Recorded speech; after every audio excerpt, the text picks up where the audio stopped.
Attenzione al territorio con interventi in corso o in via di progettazione per la mitigazione del rischio, viabilità di fondovalle sulle alture, riqualificazione dell'impianto sportivo di San Martino. Sono alcuni degli impegni assunti dalla squadra di governo nel nuovo ciclo amministrativo di Cogorno.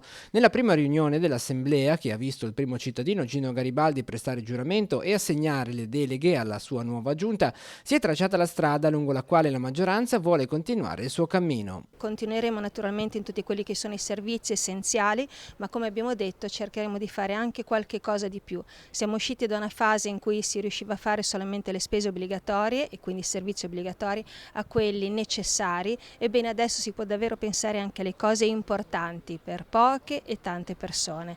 Il sindaco uscente Enrica Sommariva, oltre alla carica di vice sindaco, avrà anche la delega agli affari generali. Sergio Segalerba sarà assessore al bilancio, programmazione economico-finanziaria, tributi e servizio di nettezza urbana.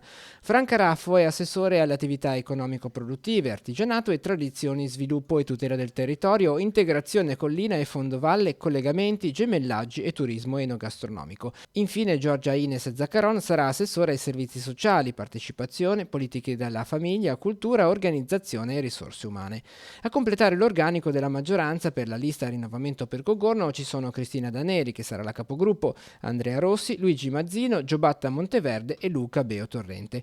4 i consiglieri di minoranza. Per il gruppo partecipativa Cogorno Democratica saranno Laura Bacchella, capogruppo, e Oriano Castelli. La nostra sarà una posizione costruttiva, non avremo preclusioni a votare pratiche presentate dalla maggioranza se riterremo che saranno orientate al bene della città. Avanti Cogorno è invece presente in consiglio con Daniele Groppo, che sarà capogruppo, ed Enrico Signorini, che ha preso il posto di consigliere del candidato sindaco Aldo Perfler, che ha rinunciato all'incarico. Proveremo a rispettare il nostro programma iniziale, quindi la realizzazione delle 3 rotonde di San Salvatore, e soprattutto proveremo a realizzare uno dei nostri obiettivi più importanti, ovvero il ritorno dell'acquedotto al comune.